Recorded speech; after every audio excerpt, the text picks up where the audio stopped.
Hello and welcome to the Geeky Brewing Podcast. Joining me today is Mr. Keith Bloomfield. Hello, everybody. Miss Lee Price. Hello. And Mr. Sam Edwards. Hello. Bit of deja vu going on. It's been a while since we've been in the studio, but it feels like much recently since we're recording this piece. Yeah, I feel like I've spoken to you about things very, very recently. Very recently. Yes. How are we all? All good?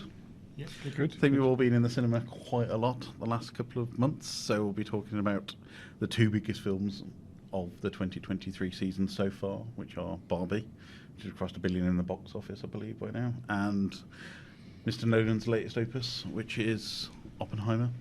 We'll also be talking about the world's worst or laziest effort ever from a game studio into a game port. I think that's fair to say.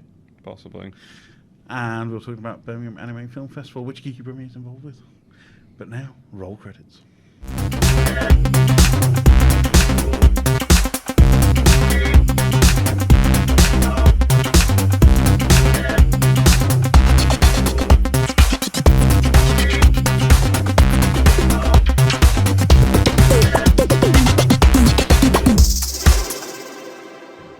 So there's been two big films at the box office recently, Barbie and Oppenheimer. Keith, which order did you watch them? I saw Oppenheimer one weekend, and then I saw Barbie the following weekend. Lee, how about yourself? Have you been to watch the two? I did not go and watch the two. I've mostly been enjoying the whole Barbenheimer phenomenon in the same way that I enjoyed the Animal Crossing Doom phenomenon 3 years ago on Games Twitter. Yeah. Are you looking forward to Saw Patrol? Which is the Paw Patrol movie and Saw 10 coming out. They're so desperate to make that a thing, but it's not a thing. Well, it works. I think the titles do just serendipitously line up. And Sam, me and you watched it together, so we both had the Barbenheimer double bill day, didn't we? We did indeed. We saw Oppenheimer in the IMAX screen and then Barbie in the screen next to it. Yeah, and we also did. a little bit of Oppenheimer in the screen. We heard a bit of Oppenheimer during the Barbie screening. We'll come back onto that in a little bit. But so we kind of thought a bit like the old Grey with the Fireflies, territory double bill. Miserable film first, happy film later on. Yeah. So let's start with Oppenheimer first. Keith, initial impressions? It was a good film.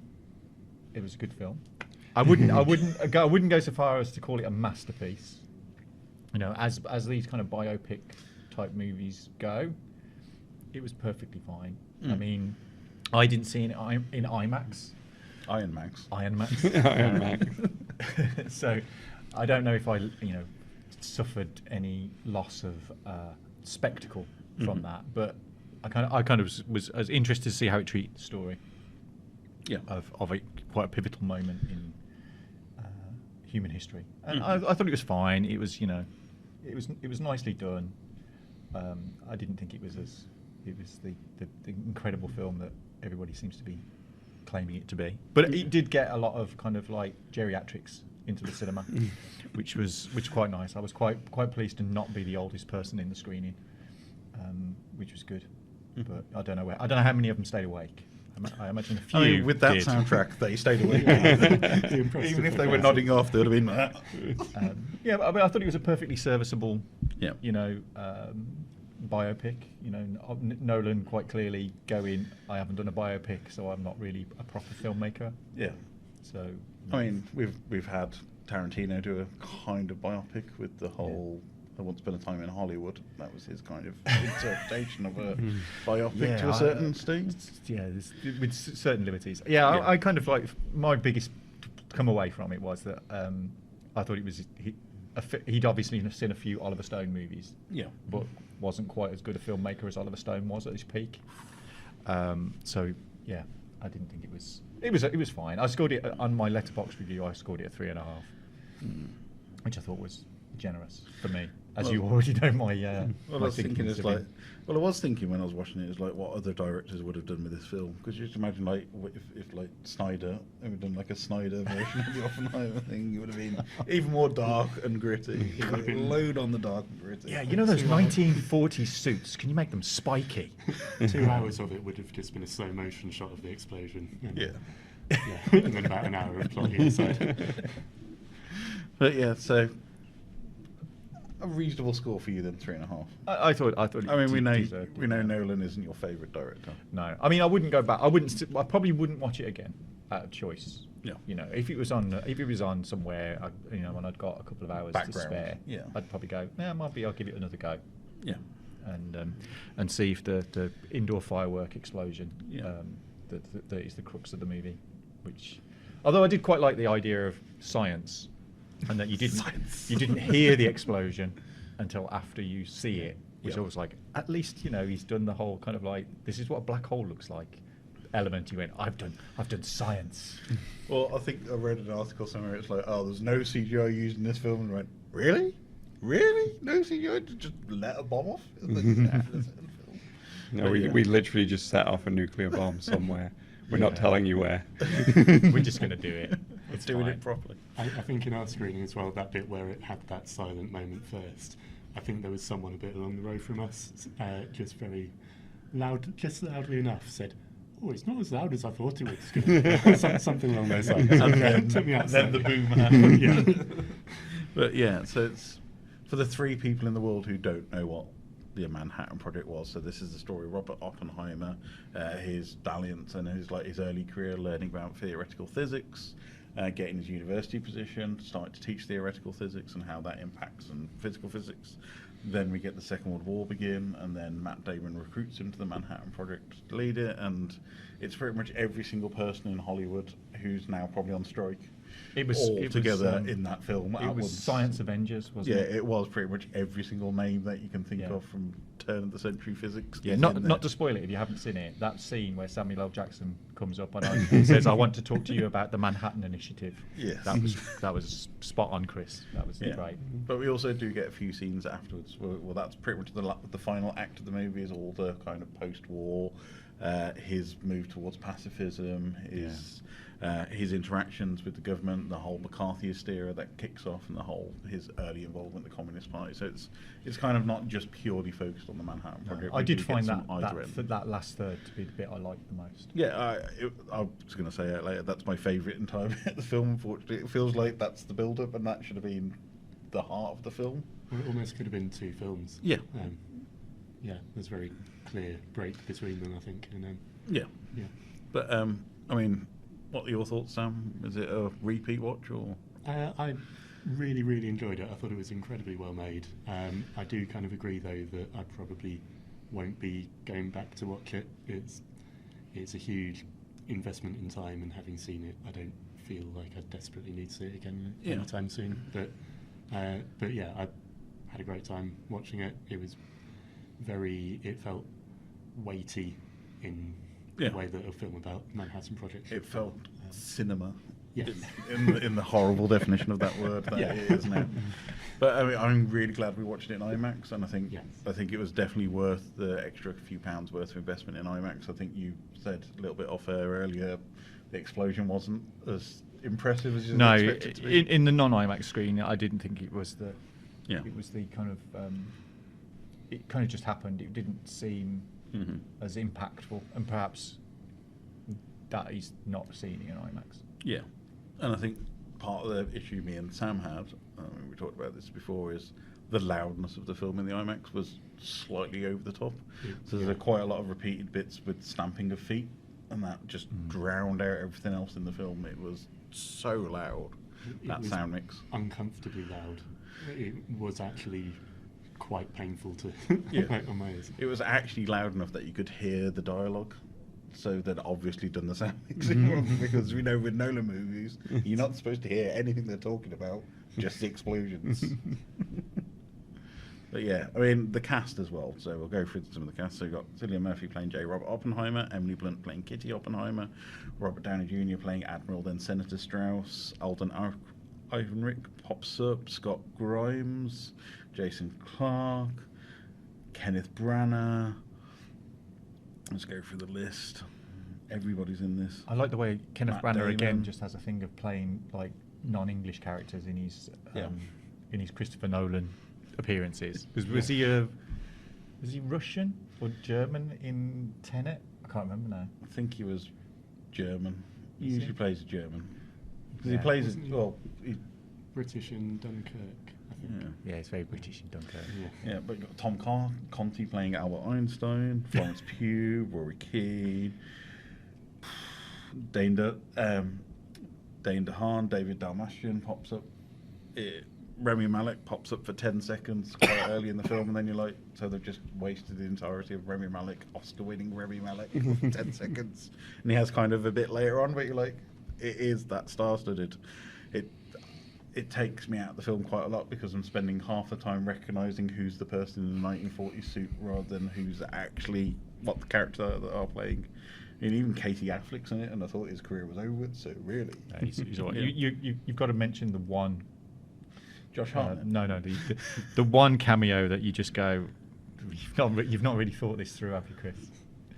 Go on. When the guy who turns up as the leader of America. Yes. And you go, that's the same man who's the leader of Britain at this point. Yeah, but he is a bit of a comedian actor. He is uncredited, so it was kind of a surprise when he pops up. Yeah. But yeah. I just found that highly amusing. That the lead, the Truman and basically Churchill in The Darkest Hour are just the same actor. I just thought that's just so funny. But it was took just me out of it. It is just complete. I mean, Olivia Thirlby was in it, and I completely forgot she was in it. And for like the 5 seconds she is as well, it's like, oh look, it's Olivia Thirlby. It is just every single person who turns up on the screen. You go, it's them. This is our chance of being in an Oscar-winning movie. Yeah, and it's obviously going to be nominated for Best Picture. I think Cillian Murphy deserves a Best Actor Oscar for it. It depends what else comes out, but Yeah. he definitely I mean, deserves there's not a much. nomination. I mean, at least. Strays Yeah, ain't yeah. going to get much, so. What? Are you looking forward to Strays, Keith? Are you the one person in the UK that Strays has been marketed to? No. Having seen Gran Turismo, I can assure that's not going to win any acting awards. David Harbour must be up for a best supporting in that. Best He has to, because he's the only one. He's the only one who acts in it. It's not best supporting actor, it's best supporting the entire film. best effort at carrying the entire movie. Yeah. He has to go through that movie while Orlando Bloom consistently Legolas. calls him by a different name. It's like, what? Well, Yeah. not to derail, but like I will say with that, with David Harbour's character, had a more interesting character arc than the actual protagonist. And I don't understand how they did that. But he looks like the dullest person ever to build a biopic around. Oh, he is. He really is. Like, most of the movie, he's just sitting there and he just talks like this the whole time. In the trailer, his dad, played by Digimon Hudsu, who's an amazing actor, is more interesting than the protagonist. Yeah. It's like, stop playing video games, get a Yeah. proper job. Yeah. And that's it. That's the entire scene he gets. And he's still better. Anyway, carry on. Who thought of a video game movie based on a popular gaming franchise from Sony wouldn't work? But yes, moving on. So, Oppenheimer, I think, yes, I'm glad I watched it. I enjoyed watching it. I didn't get World War II history at school, so I got British social and economic history at school. This is why I didn't go A-levels. see it, because my entire high school years was learning about World War II. So any movie about World War II I avoid because I'm so sick of the subject. It was a really... I'm sure it's very good, Yeah. but it's just like I can't do it. Yeah. I can never do it. I enjoyed it, and it was something different to have, so I really enjoyed the way that they did it. Would I rush back to watch it again? I think I'm the same as Keith and Sam. No. It's a massive investment in time, and Nolan stuff, especially since the Batman films, has been not really accessible for home theatre watching, or for just watching on a TV. Everything's about scale and it's about size. It's a lot about the noise. I mean, look at Tenet, Interstellar. It was all about the scale of the thing, so it just doesn't really work that well. Are you really getting the full experience of Oppenheimer if you can't see every pore in Cillian Murphy's face? Yeah. I mean, I think people went to the cinema to see the pores of somebody else. Anyway, But that was a kind of bit of a superfluous storyline to be having there, I think, to a certain extent. I know, Keith, you said from the real world, real story of that, there is something in there. Yeah. I mean, I think the other thing we haven't really touched on is that there's much more going on, that because Nolan's not very good with female characters. Yeah. And Florence Pugh's in there as Jean Whitlock. Yeah. There's a lot more. There's a very interesting story about her and what happened, and kind of like there's a lot of kind of conspiracy theories about what was going on there, and I think that would have added a lot to the whole dichotomy that you get from him, Oppenheimer, at the end, about the kind of bad choices that he made, and like, oh, I created a bomb and a woman that I was in love with died, and that kind of like that whole like, what have I done? You know, it's that whole I'm the destroyer of worlds, whatever it is. And it kind of, there's that illusion between the kind of like the very personal and the very kind of global kind of things that are going on there. I thought that was a very cack-handed way to insert that line into a film, to be honest. I mean, won't spoil it, but it was kind of like, did you really have to do that? No, you could have written that a lot better and smoother the way that you put that line in there. But he's got to go. But yeah, again, I think Emily Blunt's wasted. Yeah. It's basically her job is have children, become an alcoholic and just cry. That's her entire job until the very last couple of scenes.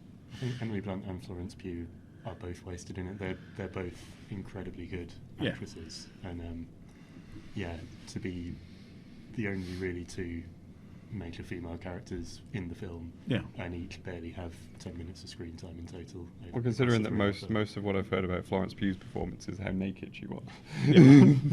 That's literally a very small portion of it. Yeah.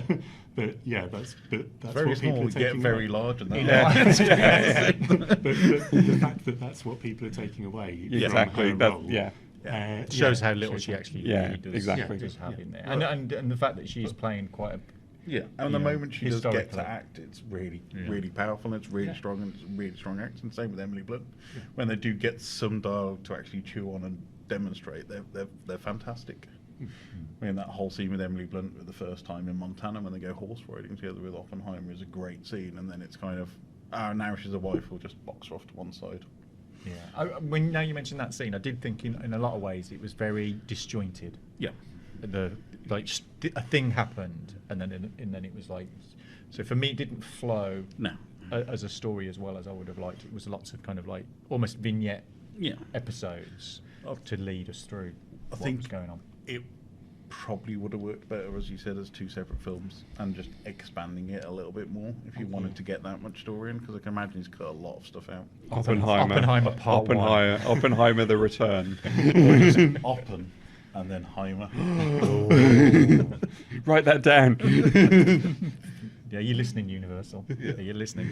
I do think, though, if you're interested in the history of the whole Manhattan Project, there's a Paul Newman film called Fat Man and Little Boy, which is much more condensed about what was happening around the Trinity test and the Manhattan Project. I mean, that's got I love Murdoch as Robert Oppenheimer. I love the name of that film, because if you don't know anything about World War II, that just makes Sounds no like a sense. terrible superhero. Like, I know that it's the name of the bombs that they dropped on Hiroshima and Nagasaki, but it's still like... Well, it's interesting you say that. I think that was the best part of the movie, when they do the sciencey bits. That's the stuff I really enjoyed, when they like talking about it and all the kind of dialogues and how they were iterating, and like the scene with the marble and the goldfish bowl. That was kind of like, this is a really interesting bit, do more of this. And then it was more and more melodrama squeezed in. I know I've already said I wasn't that impressed with the explosion in IMAX. Not in IMAX, but as well, did you, although it was sciencey, the reason why they did it, did you not think it was like a really bad ASMR video? Yeah. When the explosion goes off and everybody's like... Did you just think, just stop, please? This is like I've stumbled across the world's worst ASMR video. It's a bit with Jack Quaid as Robert Feynman in the car as well. It's like, I've got a windscreen, I'm fine. And then you've got the other guy who's like suntan lotioned up, sat next to him in a deck chair. Yeah, I am not being burnt by radiation. Yeah. Cool. So, recommended, but worth a single watch, and whilst it's in the cinema, I think. Probably the best way to describe it. Yeah, I mean, I think... Unless you've got a giant screen at home, basically. Yeah. It's definitely worth a watch. I think it's... it's got a historical merit. Cool. Right, so we'll flip to the other side of the double bill now, which is Barbie, which is first ever solo female director getting over $1 billion in the box office, which is fantastic to hear. And it's the reverse Tron movie. It's reverse Tron. It's Barbie, the character who lives in this plastic perfect world, has an existential crisis about being Barbie, and then questions her own world and existence and comes to the real world. I didn't quite read it that way, because I just felt that Barbie Land was in the real world, and it was just a drive, a tandem, a rocket ship, and all made out of cardboard. yeah, I've much felt it was more like Elf in Yeah. that sense of like you have to go through the curly whirly what's-its and Yeah. all the rest of it. I like that. So it's directed by Greta Gerwig, written by Greta Gerwig and Noah Baumbach, starring Margot Robbie, Ryan Gosling, Issa Rae, Kate McKinnon, Simu Liu, it's great to see him in it, Dua Lipa, and a few other cameos. America. Kingsley Ben-Adir, which was really weird because I was watching Secret Invasion at the same time, and he's the bad guy in that. Yeah. Doctor And Who he's was in also it. a Barbie, and you're like, eh? Doctor Who's in it too. Which one? The new 15th. one. Ah, yes. And what's his face? Stafflet's Flats. Jamie Dimitri pops up in it randomly. But I have a weird brain theory as well. Before anything, Will Ferrell's in it playing the CEO. So is Will Ferrell the same CEO that he is in the Lego Movie? I think that works quite well.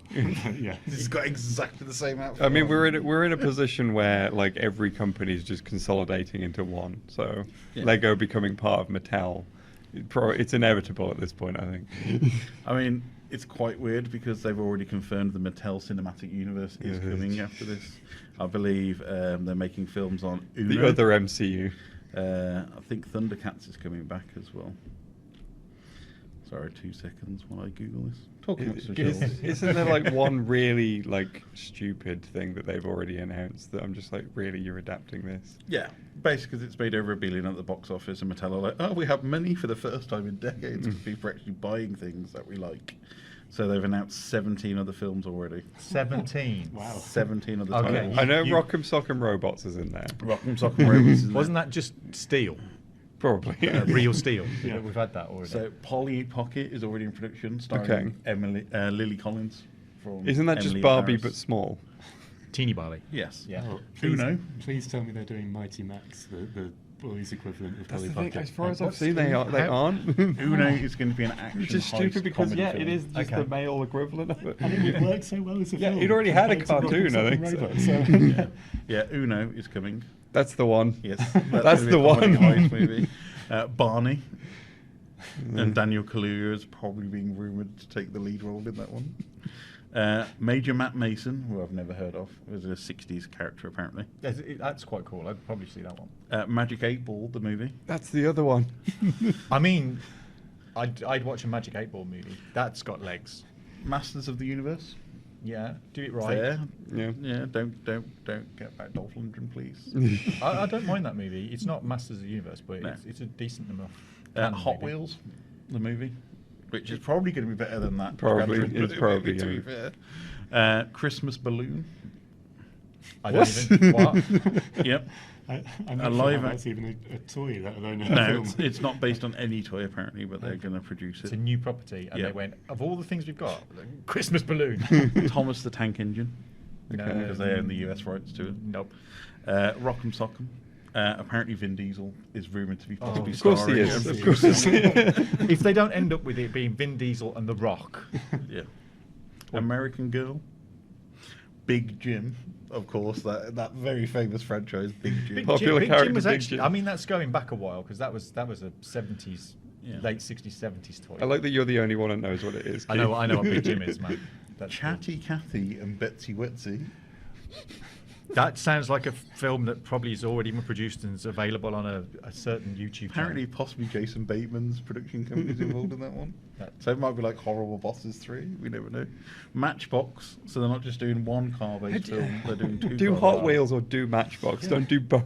Viewmaster. How's that going to work? It's like Jumanji. You click it and you get taken into the world that you're watching. Wishbone. If you remember Wishbone, Oh, yeah, okay. it was the Was that Jack the- Russell Terrier with the Yeah, yeah, eye yeah. who looked like the dog That- from Rude Dog and the Dweebs. That one's fine. And Boglins. That one's fine too. Boglins I can see working. I would go for Boglins if it was like a horror movie, Yeah. like Ghoulies Yes. or Yeah. Critters or something. That'd be good. Saying it That could be would- Gremlins-ish with a twist. Yeah, Yeah. that sounds funny. No, But that would yeah. that would work. So- Let's get back to Barbie. so we've done the Marvel Cinematic Universe, which is starting to die a bit of a death, unfortunately. So we're going to all swap over to the Mattel Cinematic Universe. I don't think we will. I mean, to be fair, like hearing all that, I probably would see the Hot Wheels movie. I probably would. And Matchbox? Against my bet, no. oh, come on, Double bill. we all know Christmas Balloon is going to be the, Like, the, which the best I mean, one. look, let's be honest. Like Hot Wheels or Matchbox, which is the cooler one? Hot Wheels is always Exactly. the cool one. But Boglins, I could be up for a Boglins movie. Masters of the Universe never gets enough love. If If they can Boglins remove is Kevin like Smith from that franchise, yes. Oh, I like Revelations. Really, really liked it. I I like like Revelations, but a live action Masters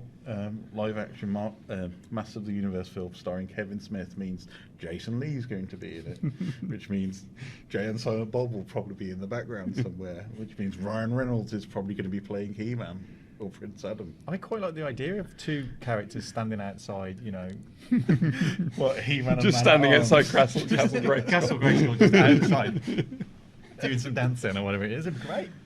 His live action work hasn't been great for a while. I think we can all agree that he's very much better doing comic books and animated stuff. Okay, yeah. Well, yeah. I think Masters of the Universe needs a lot of work. Yes. Really, to do. I think the problem with that is it's going to be so massively budgeted for it to work that I think I imagine they've announced got $1 billion to sell. they've I they've mean, announced 17 I'm assuming films. that's probably just about cleared their marketing budget for this Yeah. film. They've announced 17, and we'll get Christmas Balloon and Chatty Cathy, and that'll probably be it. Major Jim. Yeah. Big Yeah. Jim. Anyway, to return to Barbie. So it's Tron in reverse, is all I'm saying. It's kind of the plot works, it's Tron in reverse. But yes, so Barbie comes to the real world, and it's stereotypical Barbie. It's about how she deals with becoming something beyond just the Barbie doll that she was created to be. Yeah. Sam, you can go first. What do you think? I thought it was a lot of fun. I think it had some very strong feminist messages in there as well, which I think it did really well. I think it had to do that as well because it would have been very easy if you hadn't done that for a Barbie film to just be dismissed as, well, for all the same reasons that the Barbie franchise has always been dismissed. But yeah, no, I thought it was a lot of fun. Performances were great. Everyone was clearly enjoying what they were doing. Yeah, I thoroughly enjoyed it. So, yeah. Lee just saw Gran Turismo. I mean, was Gran Turismo narrated by Helen Mirren? Which again is No. quite a weird thing. No. No crossover. I don't think there's any real crossover between the two. But No, the only like film I've seen based on a property owned by a toy company I've seen this year is Dungeons and Dragons. So it's good it film. was, to it's pick, good, to be which is honest, good, yeah. and Yeah. you know, sadly didn't do as well as they'd hoped Yeah. from what I've heard, Yeah. despite it being really good. So we also America Ferrera, we didn't mention she's in it as well. Ariana Greenblatt, who is at the age of, I think she's like 12 now. She's in $2 billion franchises. She played young Gamora, and now she's in the Barbie movie. So it's kind of like, it's kind of weird if you think about the other person who played Gamora has also been in $2 billion franchises, which is Zoe Saldana, because she's been in Yeah. MCU and she's been in like Avatar. It's kind of, that character has really developed well for some people if you think about it. But yeah, and then Rhea Perlman playing the creator of Barbie as well towards the end. I mean, I really, really enjoyed it, and I think we've discussed about this before, Keith. Your not liking of a certain other Ryan, Mr. Gosling. I'm not a fan of his style of acting, but when I've got a through line now that Yeah. his best two roles are as a robot and a plastic man. He's found his lane. Let's all say, Ryan, you found your lane. Does that mean he's going to be the next Terminator? Yeah, it's like if I play a character that's not remotely human, Yeah. or needs to be like quite clearly not human, I mean, he's like found his groove. as someone who's sort of always found him a bit bland. Like, obviously, I haven't seen the full movie, but I've seen like clips of it and stuff. He's really leaning into it, and I think He embraces it completely. completely. I think I've never seen anybody lean into it as much since Alan Rickman as the Sheriff of Nottingham. Yeah. He is just completely, every scene he is in, he just completely Now steals you've and wipes it up. mentioned that comparison. Yeah. It's a very apt comparison in how much Ryan leans into the ridiculousness Yeah. of a Ken. Yeah. Yeah, I think I'd like him to win Best Supporting Actor. I think Alan might win Best Supporting Actor. Oh well, he won't because he's Alan. So Alan. Oh, you mean Lee, Alan? Is Alan. this, yes. Is So it- Lee is looking at his computer. Is this Michael Cera? Yeah. Michael Cera's character, Yeah, yeah. Alan. So basically, Alan was a friend of Ken's that they Mhm. made in the 80s or 90s, I think, who could wear all of Ken's clothes. Yeah. So it's basically just another A doll on the friend of Ken's who wears all his clothes. side. Oh, they refer to some of the older Yeah. versions of Ken, and you're like, ooh, that's quite spicy for a Yeah, Barbie yeah. movie. But yeah. Rob Brydon. Yeah. Yeah, but there are some Kens, and you're like, how do they get away with this? How do they get away with this? But I loved it. I thought it was great. The whole premise, the whole way it was styled. I thought it was, in terms of people thinking Oppenheimer's the intellectual movie. I thought Barbie was a much smarter film in Yeah. terms of how it was addressing things in a way that was like, I don't feel was kind of bashing people over the head. No. I mean, there's been a lot of controversy, again, in the States, mainly due to the usual right-wing crowd, like, it promotes men not being men, and it promotes women being able to believe whatever they want. It doesn't promote men not being men. It Yeah. promotes men not being toxic males. Yeah. Which is absolutely, like, Ken goes through as much of an arc as Barbie does in that sense. It's very much a feminist film, but it's also, there are messages for men on how to treat women, how to behave, and it's Which is why I think it's a smart movie. But that's exactly why the right wingers in America hate it, Yeah. because Yeah. that's what they want. Because one of my favourite scenes was when the Kens are trying to separate Barbie Land, or Ken Land as it becomes, and they're building a wall. Yeah. And the line, when they drop the line where they go, yeah, we're really in trouble if they figure out how to go sideways. I thought that was just that was hilarious. I loved that bit. That was great. There were lots of moments like that were just little throwaway bits that you just go, oh, that is just so sharp. I mean, because there was quite a lot of stuff about Greta Gerwig selling out to make a Barbie movie, because she's been an indie darling for quite a while now, and it's kind of... I think it was the perfect franchise for her to come in and do something with. But from what I've heard, like, she's kind of just done what she always does, but it just happens to be attached to a big It's property. just got a lot of pink slapped over the top of it. It's probably the thing. Yeah, I mean, I think if you don't know anything about Barbie, you don't lose anything in seeing it. There's no necessity to kind of understand the brand, because it doesn't really need to understand. It's a doll. It's a range of dolls. So, and I kind of like the idea that that's like the people who, and they kind of touch on that, about that we project ourselves onto these dolls. And I liked the little switch, which I've kind of spotted early on, I think, where who owns the doll that causes the reason for the Barbie to become whatever it is. Yeah. And then they introduced this mother-daughter combination, and I was like, yeah, I see where this is going. Exactly where I know where this is going. going, and I thought that was kind of cute. Our projection into, and as an adult who still kind of has toys and a close connection, I do understand that idea of projecting things onto these inanimate objects. Well, it's the thing I kept seeing on social media was like so many women who like played with Barbies as young girls were like talking about the stories that they would make up while playing with them, and I sort of got the impression that that's sort of there's a lot of that kind of coming into the movie. Yeah, so, and it's something that all kids do, whether it's they play with Lego, whether they play with Cindy, or whatever. Like there's astronaut Barbie, there's Dr. Barbie, there's all these different variations of Barbie. My favourite is Weird Barbie, played by Kate McKinnon. Oh yes, who's now an actual doll, because they're releasing Weird Barbie. Yeah, that's the perfect manifestation of what you're talking about, because the whole concept is she's one that has been bashed about, played with too much, had the haircut and weird makeup done, and and just come out a bit weird. She reminded me of Angela from Rugrats, if anybody remembers. But I've it just came to me as we was discussing that. There is a film which links both these films, Oppenheimer and Barbie, quite nicely together, which is Don't Worry, Darling, which kind of fits in between. It's about a project in the middle of the desert No, It's about I'm seeing toxic it. masculinity and how women are treated as objects. Yeah.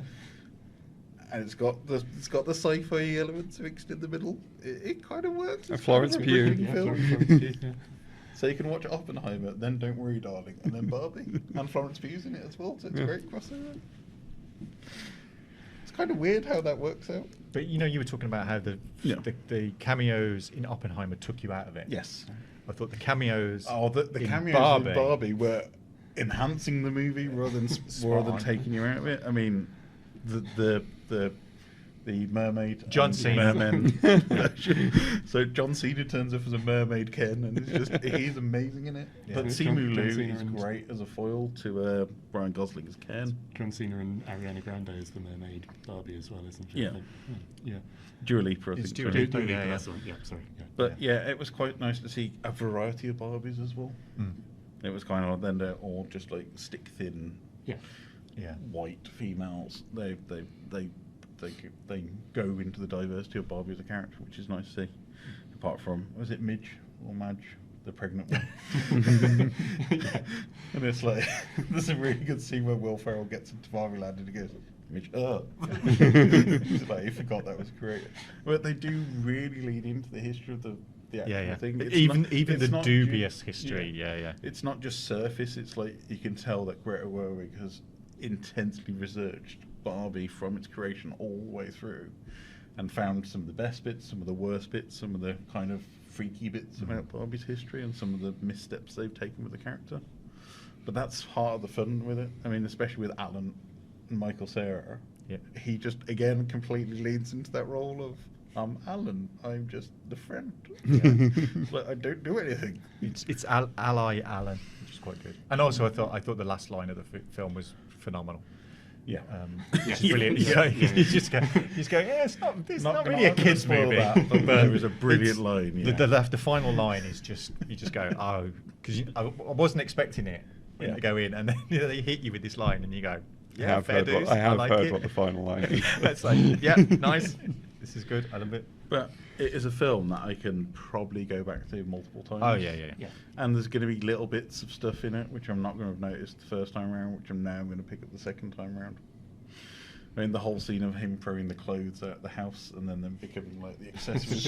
Yeah. It's like all the little things like that. You can imagine, like, if you actually are into Barbie quite a lot, there's a lot of history for it. And it was nice to see the diversity in the audience as well, because it was pretty much from 3-year-olds to retirees in the audience that we went to watch it in. And it was packed as well. It's the busiest I've seen the cinema since pre-pandemic. I mean, of the two, I would say that was more, Barbie was more my cinema. Yeah. Something that could reach a lot of people, Yeah. entertained, would make you laugh, make you think, whatever it is. And that's what I want from my cinematic experiences, to be bludgeoned over the head and come out and go, right, come. I want that kind of sense of like the whole crowd is buzzing a little bit. Because Oppenheimer, a couple of people attempted to applaud at the end, and a lot of other people were just like, no, it wasn't that good. I felt exhausted by the end of Oppenheimer. Yeah. And considering the runtime of Barbie isn't that short as well, Yeah. I came out of that feeling energized and happy about it. It's just weird how much the variety of cinema can do that to you. I mean, it's what nearly 2 hours, Barbie, so it's still not a short film. It zips by. Yeah. It zips by. I don't think there was any wasted moments in it either. No, not really. I suppose I could have probably done more character development with the mother-daughter relationship, but that was probably my only downside. Yeah, but I mean, it's a film. Yeah. There's only so much time that you can do, and I think it's a bit harsh to criticise films sometimes when they don't. People go, "Oh, I don't want a movie that's 3 hours long," and you go, "Well, then you criticise it for not having this in it." So, well, It's like something's the got to whole thing give. with Dune, Something's got to that's give. why they've Yeah, quite obviously split it into two, because there's no way you can squeeze that into a film, which is what David Lynch proved when he tried to do it in one film. I'd struggle to figure how they could do a Barbie sequel that would work as well. They'd have to really come up with something interesting for that. I'd quite like it to just be, that's it. I think the sequel is stands obviously as well. going to be Alan.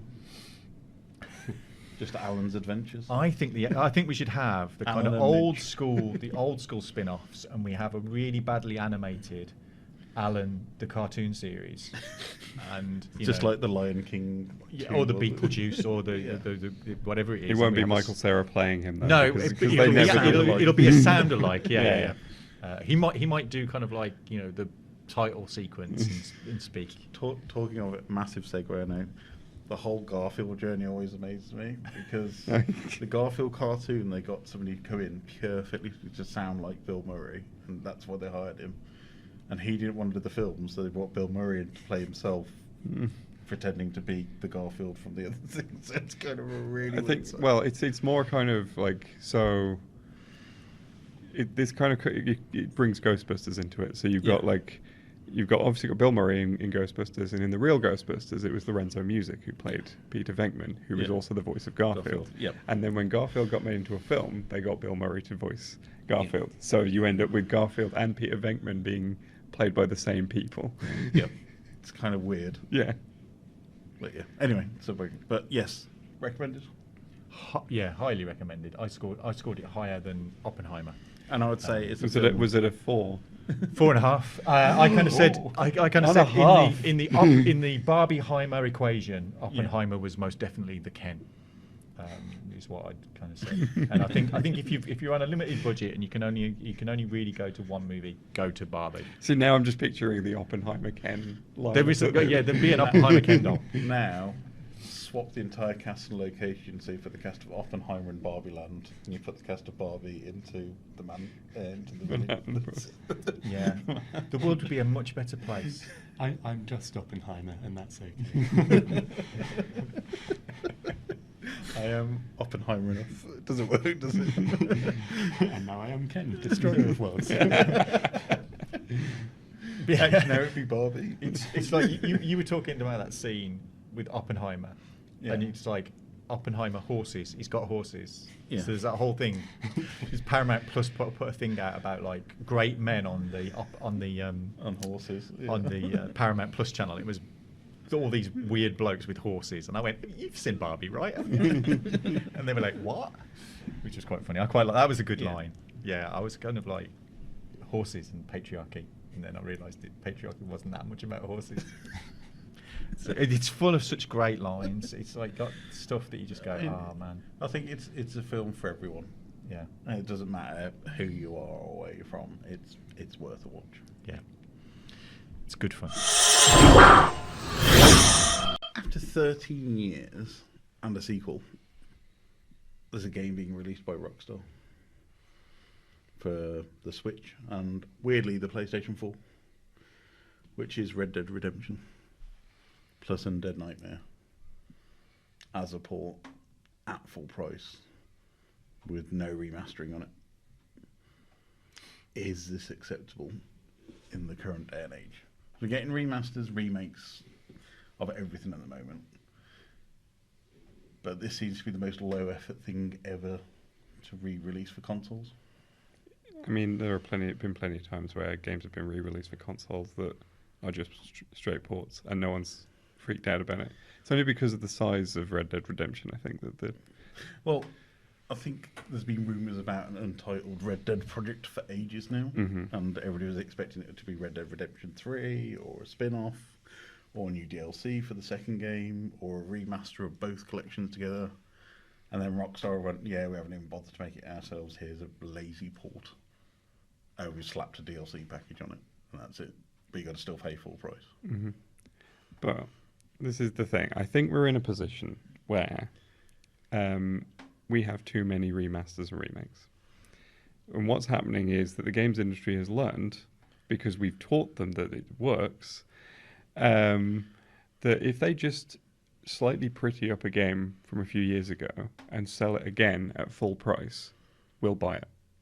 The Todd Howard method of exactly. Skyrim is a perfect example of this. How many times has Skyrim been released? So Skyrim the Game of the Year edition, Skyrim Ultimate edition, Skyrim Remastered, Skyrim VR, Skyrim remastered. Yeah. And then if you think Rockstar themselves have done this, because there's the joke about how, like, there was once upon a time, one PlayStation had 3 GTAs. Yeah. Whereas now we've got one GTA on 3 PlayStations. Yeah, I think they made I think it's now reaching the point where every other single GTA game has been made in the gap between GTA 5 coming out and when GTA 6 is going to be released. So you could get 1 to 4, plus all the side stories, plus Vice City, plus San Andreas, plus all the stories, Chinatown Wars. Every other GTA game has been made in the same period length. And I think this is the problem. Like, I think the reason why I kind of don't really care that there's been a port of Red Dead Redemption is, so I obviously made a video recently which was about, like, you know, how companies should be making their games available on modern systems. And I think too often we've got this situation now where they remaster an old game and then make it like their big new release. And it happens all the time. And I think just all that Rockstar have done in this case is they're just like, we've made it available on modern systems, and that's it. But admittedly, not all of them. So there is a counterpoint to that one. And okay, it is a franchise very close to my heart, but the Mass Effect Legendary Edition, I think, is the example of how you should do a remaster and a remake, because it brought everybody into a brand new audience. It added a few bits, it polished quite a lot, and it had pretty much every single bit of content ever released. And it was a really good way to get people back into the game, or people who have never experienced Mass Effect.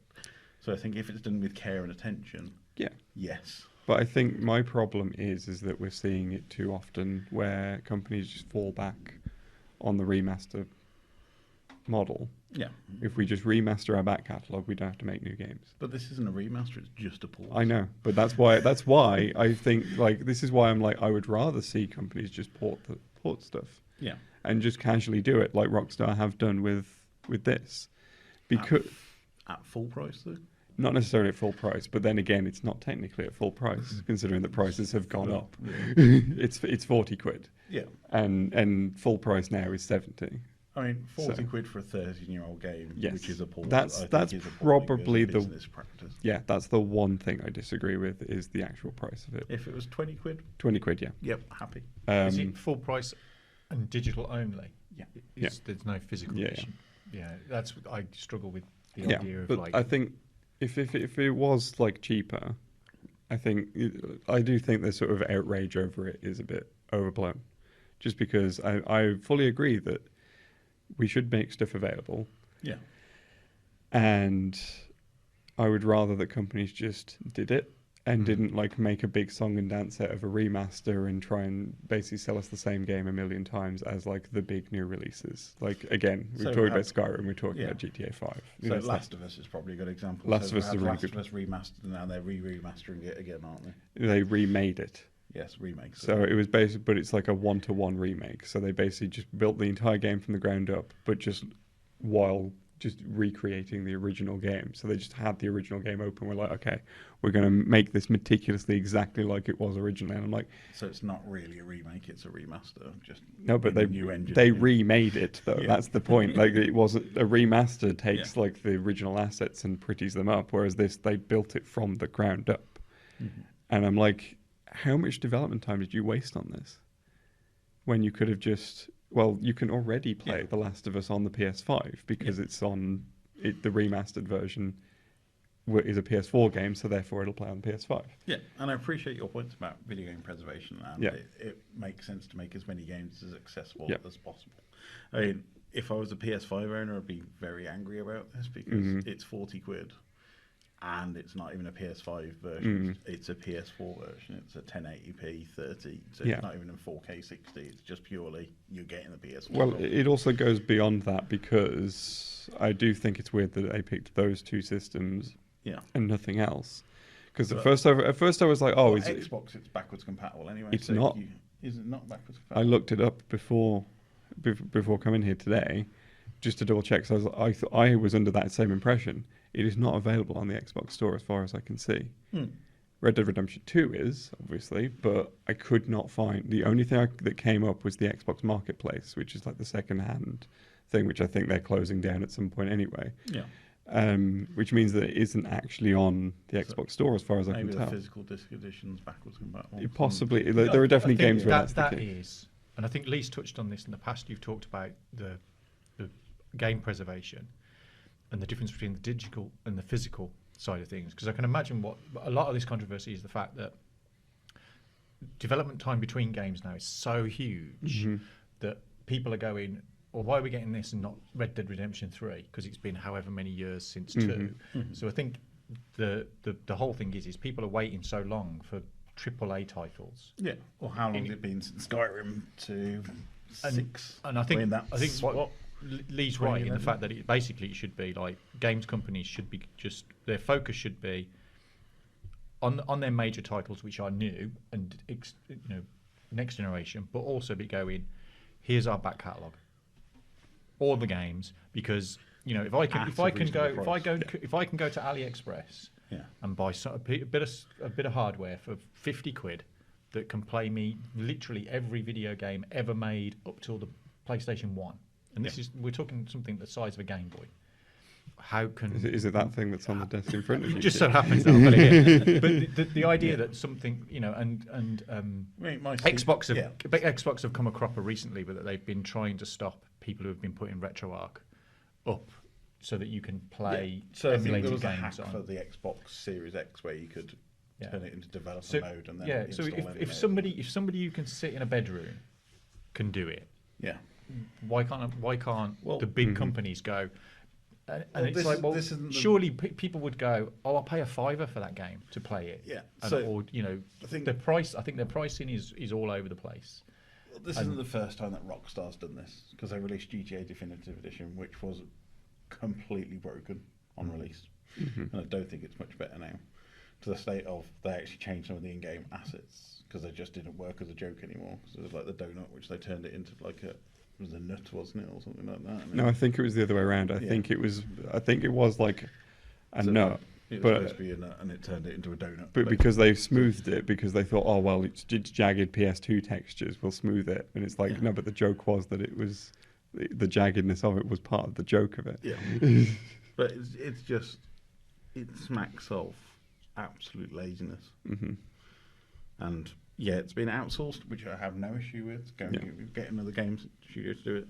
But the whole thing, you would think they would have learnt after the whole GTA Definitive Edition how badly that was received. It's one of those things that I think I think a big part of maybe where the outrage comes from is the fact that Rockstar are just dragging their feet with things. They get so much money from GTA Online, they don't have to bother doing it. If you think about it this way, like Red Dead Redemption and GTA are not made by the same studio. No. Like Rockstar North is GTA. Rockstar North is GTA, and then Rockstar San Diego, I believe, is Red Dead. And it's the fact that like there's 2 Red Dead Redemption games, and they released 8 years apart. Well, strictly speaking, there's 3 because there was Red Dead Revolver, which was before it became Rockstar. We're not going to get into Red Dead Revolver, but even then, I think that's like a little bit. I think obviously the gap between those is due to like rights changing hands and what have you. But I think Capcom were the original rights holders on that one. But with GTA, it's like it's been 10 years. Since the last GTA, and it's still GTA 6 is still very much in development. Oh, it's going to be at least 3 or 4 years before they drop anything on that. I don't even think I think that even that's being optimistic.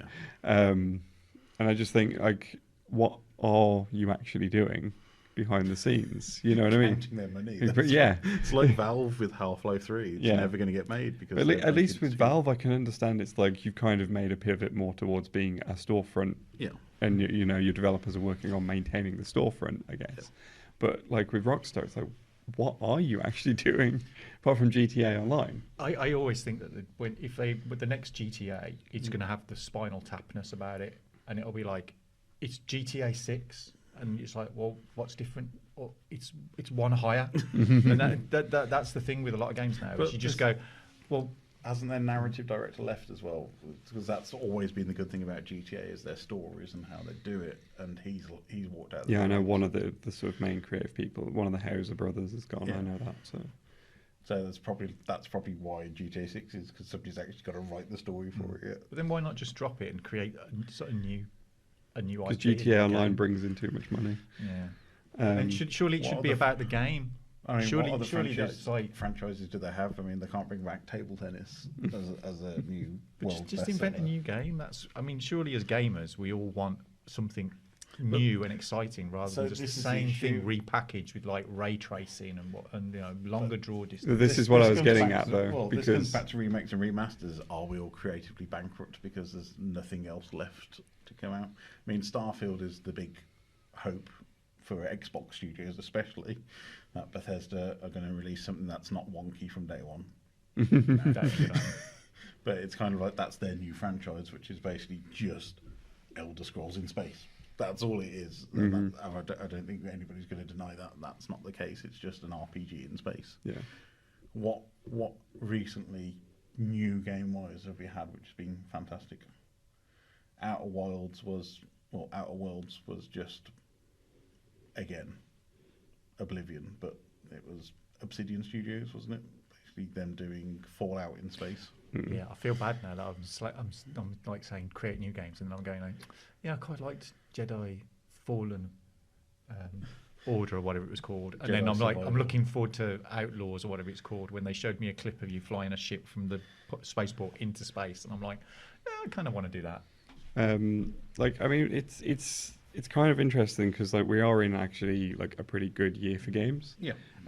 Because there are just so many really good. I think what we're in is the tail end of all the delays from COVID are all kind of landing at once. Yeah, but so- even then, I think like what's pivoting to be like the biggest games of the year, arguably, I'd say like every system's got something coming that or something already out Yeah. that is like arguably in a position to be game of the year.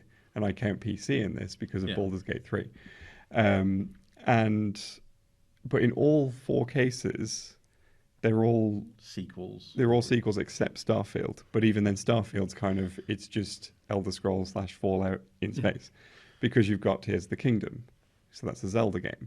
You've got Baldur's Gate 3, which is based on D&D. Yeah. And you've got Spider-Man coming up for PlayStation, which I think is probably going to, It's a sequel to a and it's- three. Well, it's a threequel because you've got it's- Miles Morales, which is kind of a sequel. but yeah, not a it's a yeah. sequel, but it's also it's a Marvel property, isn't it? Yeah. It's a big existing property that's Unless Sony surprise us with a incredible Gran Turismo release before the end of the year, based on the movie Gran Turismo the game. No. See what they've done is they actually put the car from the movie in Gran Turismo 7. So that's the level of effort they're willing to go to for that one.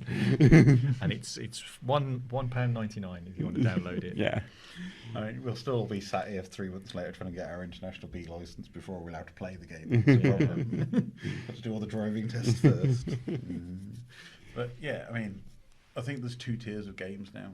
We have the AAA studios, and as you've said, the amount of time, the amount of investment has now got to the stage of it's got to be successful from day one. So it's either pivoted on a franchise, or it's a sequel, or it's a recognised property. And then you have this world of indie games where all the creativity is going to, and all the amazing games that are written, but they don't get enough creative polish to make them. And I think sellable. we've also lost like the significant like The mid-tier. the mid-tier stuff because it's either got to make so much money to cover the cost of or you can either make something on a shoestring budget or make it on a massive budget, but you can't really do it on a mid-tier budget. Yeah, it's kind of like a look at the big games last year, like Vampire Survivors, that's made by a single developer, and that was a fantastic hit. Yeah, it won. But you I could think it tell- won the BAFTA, Yeah. the best game. But you could tell if that had been a team and it had a lot more polish, it would probably been an even better game from Yeah. day one. But I mean, I can't. I really struggle to think of like sort of mid-tier games that are sort of doing really well. I mean, the most recent sort of mid-tier game is probably Atlas Fallen, which I basically hear no one talking about, and it's got like a 50 on Metacritic, so it's Well, not. I mean, the one I was going to say is HiFi Rush, which was Yeah, great. And it was kind of, it felt like one of those mid-tier games of it. It didn't have a massive budget, and it was just dropped quietly. There was but I no- think like you've got to remember with that is that it's Bethesda Yeah. put behind it, who are then getting their money from Microsoft. Yeah. And but yeah, I think HiFi Rush is a really good example of something that sort of broke through and did. It's something new. Yeah, It's and it is creative, something new. Everybody's like, oh, it's something new and creative, and I want to play it. And it's sort of harkening. It is harkening back to like the GameCube era, where there were a lot of games of that sort of style. But I think that's why people latched onto it because there's so few games of that style now. because we've sort of pivoted so much towards like big open worlds and that's You don't get like Beautiful Joe is Yeah. obviously an inspiration. and stuff yeah. like that. This week, because it's come to Xbox, I'd pre-ordered Stray because I just really wanted to play that, but it was like a PlayStation exclusive for a certain amount of time. But that's a game that's like, I just look at it and I'm thinking that's a game I want to play. There's something about that, and I kind of like the robots thing and the cats and all the rest of it, and making it meow and all the rest of that. I'm thinking that's a game I'm gonna enjoy playing, and I'm going to be able to play. I've not got to invest like 100 hours and whatever. It is quite a short game. It's something I'm going to be able to just pick up, play through once, enjoy it, and possibly will play through again.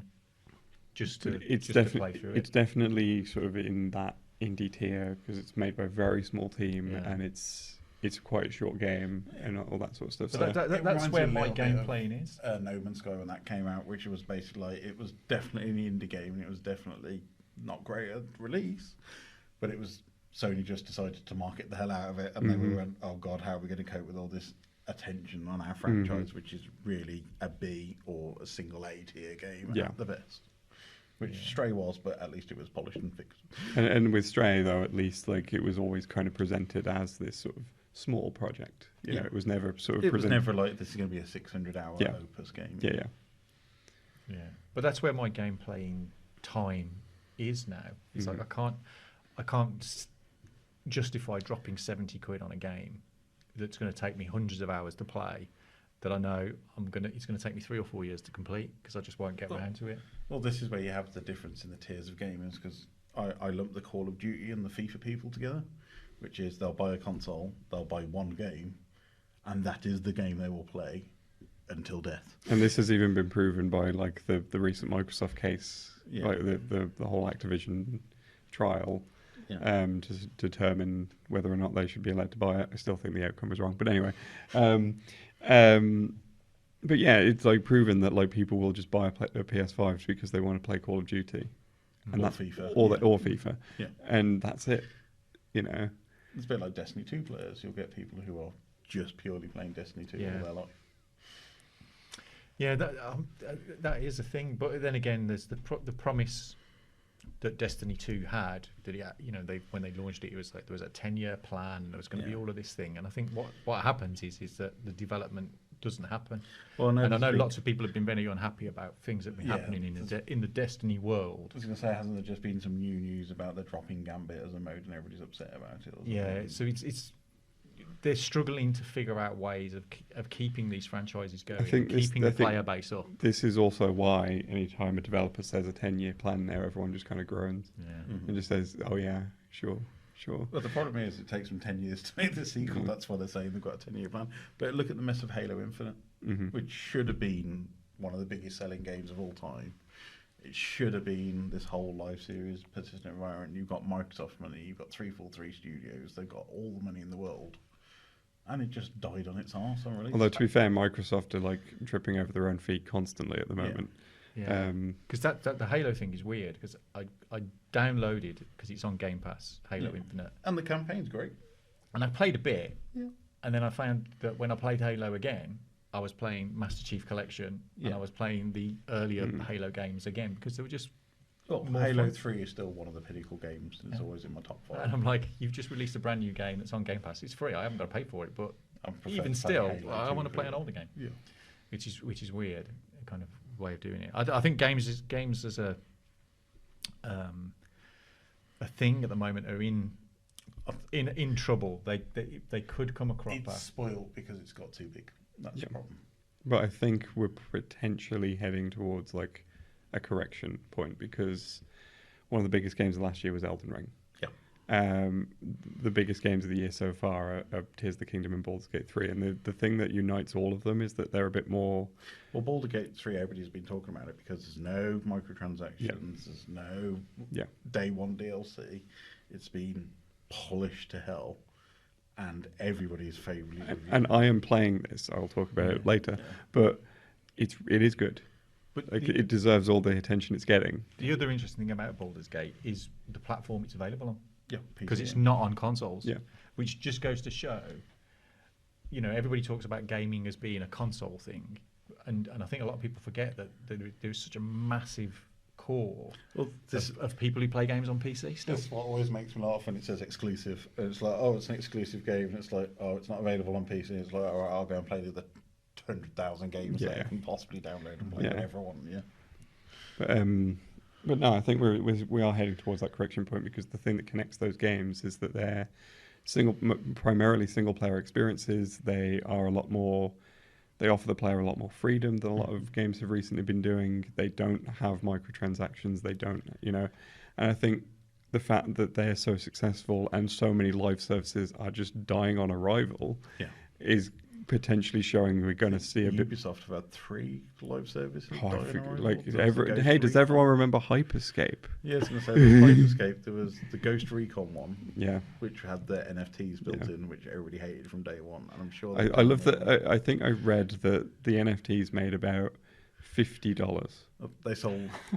They sold 15. Yeah, I think it So this collectively was a made global launch, massive live services, and they sold 15 NFTs. Yeah, and which collectively I think made about $58 or something like that. And I'm just like, wow, that's.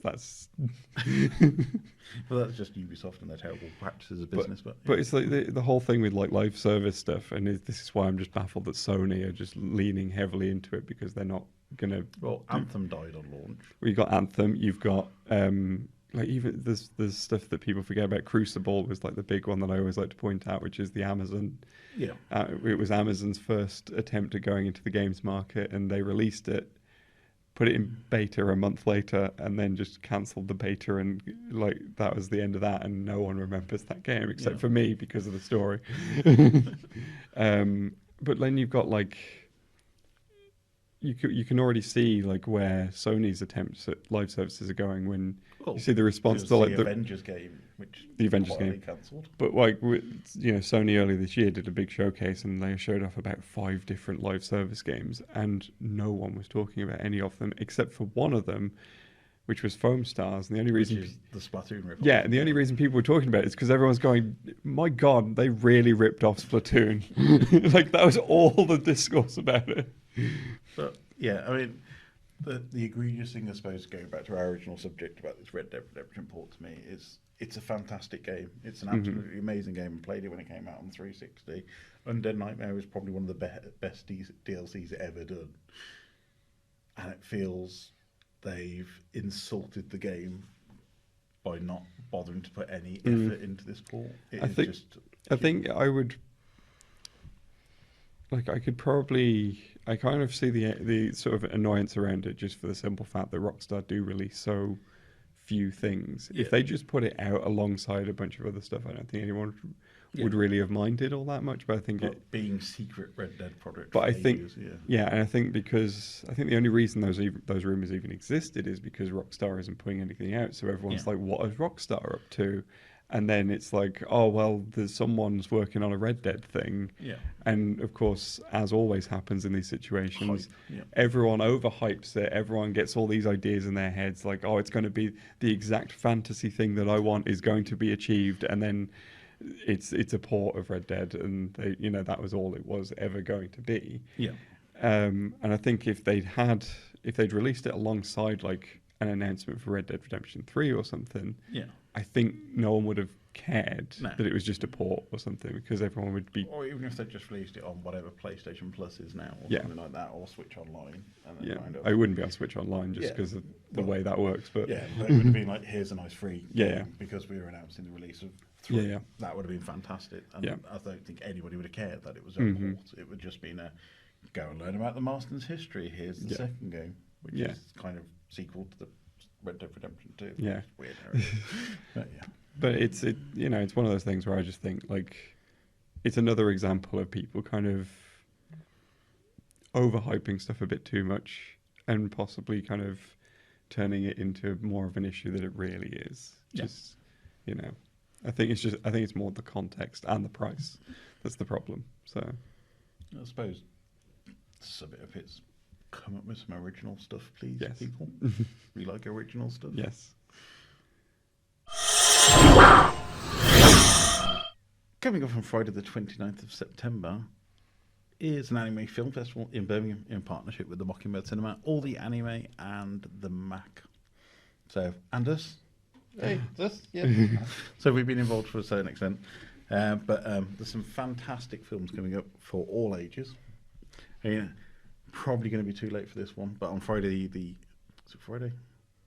Yes. Yes. Friday the 18th of August, we are showing End of Evangelion at the outdoor screen at the Mac, which is going to be fantastic. 'Cause it's a film that doesn't really get on the big screen that often. If you've ever heard of Evangelion, it's one of the big old franchises from the mid to late 90s. It was kind of one of the seminal animes over here in the UK, I think. Was it Toonami used to show it, I think, back in the day? I know I saw it on the Sci-Fi Channel.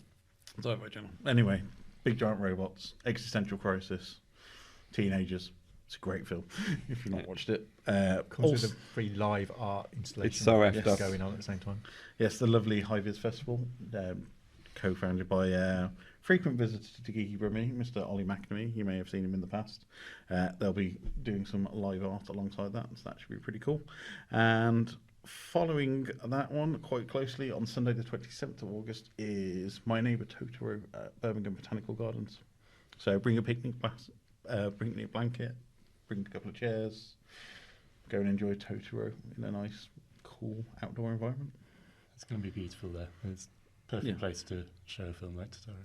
Yeah, I think there is prizes for the best Ghibli cosplay as well. So Fantastic. keep If your someone eye out for doesn't show up in a full Totoro, I want to see a should. cat bus. well, yeah, No, the cat bus is one costume but full of Totoro. So get off the cat bus. That would be amazing. that would be like an ideal thing for a parent with like multiple children, like all the Totoros being their kids and they're the cat bus, like wheeling them back on like a wagon or something behind them. Just cosplay up your car to bring them in. But talking about the main festival itself, so we tried to cater for a wide variety of different styles of anime. So to kick us off at the Mac on the 29th of September, there is a screening of Satoshi Kon's seminal piece of work, Perfect Blue. So I think we were discussing this off air earlier, weren't we? It's one of the highest regarded animes of all time. Everybody steals bits from it. Some people have bought rights just so they can steal Darren bits from it. Aronofsky. Yes, just so you can see a bit of, but it's just one of Satoshi Kon's amazing works. There is something on at the Mockingbird, which we're not allowed to talk about yet, but it's very exciting. So, something on that one. And on screen too there as well, there's the first Slam Dunk, which is quite a recent anime. There's quite a lot of hype and buzz around that one. But the main events for many people would probably be the Saturday and Sunday double, where we're having a Makoto Shinkai versus Hayao Miyazaki face-off. So the Saturday will all Shinkai all the time. So some of his greatest films, Garden of Words, 5 centimeters per second, Your Name, Suzume, Weathering with You. So really check that one out. And on the Sunday, it's going to be some of Ghibli's greatest hits, including, if I can ever read this, Kiki's Delivery Service, Howl's Moving Castle, Spirited Away, and Princess Mononoke. So, don't think there's any other 4 Ghibli films I'd probably pick to be showing that day. You've got some big ones in there. Yeah. They're kind of So, the They're, heavy they're hitters, the aren't big they, ones. really? I'd throw Yes. in Castle in the Sky personally, but you know. I mean, if Ghibli's not your thing on the Sunday, we'll also be screening another one of Satoshi Kon's awesome works, which was Millennium Actress, which is kind of slightly more accessible movie, put it that way. On the Monday, we're showing The Deer King, which is a very well-regarded anime. The Mac are showing Belladonna of Sadness. Lots and lots of stuff that we're coming up with. Worlds Apart are partnering with us. They're doing a pop-up shop at the Mockingbird for the week that it's running. And they've got some secret screenings on the Thursday, which will be very interesting. Yeah, join their Discord, their manga Discord. Yes, our If you link want will the- be in the description. If you want somewhere. the skinny on that. Yes, but it's really exciting. It's the first time we've ever been involved in a kind of film festival, so really looking forward to it. It's an excellent selection of movies. Yes. So if you've never experienced anime before, seeing these on the big screen is probably going to be a great way of doing it. Yeah, there are some great kind of gateway films into it, Mm. Yeah. especially the Ghibli ones, I would say. Yeah. Yeah. I mean, if you've not seen Shinkai's films before, they are absolutely stunning and beautiful. beautiful. Yeah. Yeah. Like I've only seen Your Name and Suzume, but both of them are just brilliant. Yeah. Just perfect films. Yeah, and some of the stuff at the Mac is stuff that you will never see properly again on release for a while. Belladonna of Sadness, for example, it's in its 50th anniversary this year, based around the story of Joan of Arc, beautiful watercolour style. It is an 18, so it's a restricted audience, but yeah, it's not a film that you'll ever really get on theatres that often. But yeah, so if you want to check more information, you can find BAFF_UK on Twitter and Instagram and Threads, and Birmingham Anime Film Festival on Facebook, and there will be a website coming very soon, which is baff.uk. And again, links will be in the description. And I imagine you'll be able to book the films directly with the... Yeah, so there'll be links directly to all the booking from there, so you can see if there's anything that takes your fancy. Yeah, just see them all. Yeah. You've got to catch them all. Unfortunately, Pokemon. I was about to say we don't have any Pokemon films in there, but there is plenty of other alternatives, and it is a right mix of. That would be a hell of a marathon, though. Every Pokemon movie on one day, and then you have all the Digimon. I don't know if you'd be able to do them all in one day. I think there's too many. I think like in terms of the existence of time, I think it's impossible to fit all of them in one day. Imagine how long it would take to watch all the anime films in concurrency with the series and slot them in when they were released. A long time. Yeah.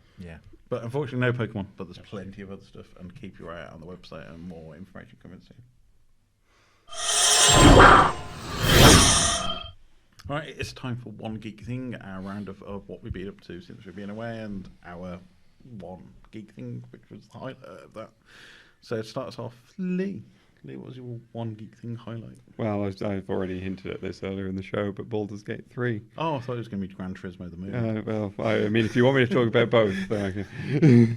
But yeah, Baldurs Gate 3, because obviously I saw people like raving about it, and... So can you explain Baldurs Gate as a franchise? Because it's not... Is it licensed D&D? Because they have their own games. So it's licensed. It is licensed. It is licensed. All of the Baldurs Gate games, because Baldurs Gate is an actual setting in the D&D Forgotten Realms universe. And so obviously in order to use that, you need to have the permission of Wizards of the Coast and all the rest of it. And in fact, Baldurs Gate 3 is built... It's D&D 5th edition, the video game. Right. Like, all the mechanics are taken straight from the tabletop game. Cool. As someone who has played them, like, I recognised all the mechanics instantly as soon as I saw them. Obviously, they've tweaked them here and there so that it fits a video game, but otherwise it's fundamentally the same game. So my other big question was, I know it's PC only, it's PC exclusive. Is the control scheme that as such that you must use a keyboard mouse? I haven't attempted to use a controller. I'm only using a keyboard and mouse because it just feels like the sort of game that makes sense with a keyboard and mouse. Because it's like, you know, it's sort of like a not fully top down, but it's you know, you're kind of looking down. It's almost like you've got figurines on a map and you're moving them around. So it just sort of made sense to me to be able to sort of click around and do stuff. In terms of the control scheme, the only criticism I have is that I feel like the camera rotates the wrong way. Just because it's Q and E for rotating the camera, but like it feels like it does it the opposite to how I want it to do it. Flick that in the configuration. Probably can, but like, there are so many options that I'm just like, it's in there somewhere and I can't be bothered to find. Right, so tell us about the story of Baldurs Gate 3. So Baldurs Gate 3 is basically, it is, as you'd expect from a D&D thing, it's a team of adventurers going on like a quest, but like it starts off with basically a bunch of people who've been taken on board a mind flayer ship. So mind flayers being like these kind of weird tentacle things that infect your brain. Every party member has basically been infected with a mind flayer parasite that it will supposedly turn them into a mind flayer, but mysteriously it isn't doing that. So all of them are sort of questing together to try and find a way to get the parasites out of their heads. So it's just, and you've basically just like a collection of different characters. You can either choose to play as one of the pre-made characters who you will encounter throughout the game anyway, or you can make your own character, which I did. I made a tiefling sorcerer that I got to play exactly once for like one session in a D&D game, and I'm like, I really like this character concept, so I'd like to actually, so I was like, I'm going to revisit it here. But yeah, like you've got different characters, like you've got Lae'zel, who's a Githyanki fighter. So the Githyanki are kind of like this kind of warlike, almost alien race where they're sort of very big on, being warriors and that sort of thing. You've got Gale, who is a wizard, who is just like charming man, the wizard. You've got a guy called Asterion, who is he's a vampire rogue. And he's just the creepiest guy in the world, and I refuse to have him in my party at any. Like there was a scene where like he was sort of like approaching my character really closely, and I was just like, "You can back off, mate."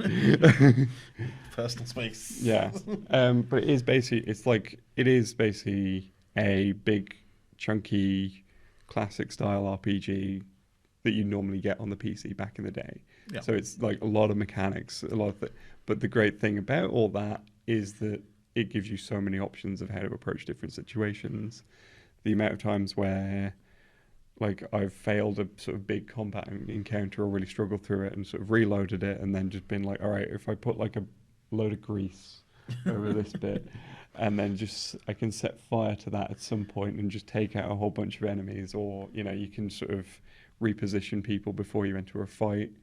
And so give yourself advantageous things, or you can like find sort of really interesting ways of navigating things without combat and all that sort of stuff. So this is kind of the big appeal for a lot of people, is the fact that it's so open and you can do so many approach things in so many different ways, and it's one of those sort of experiences that people feel like they haven't really had from games for a while, and it is fantastic in how it approaches all that. So it's got a massive voice cast thing as well. I think it's like 270 actors. I mean, every character in the game is fully voiced. So, and obviously this is a big fantasy world full of just random people that you're going to meet maybe once or twice, and even they're fully voiced.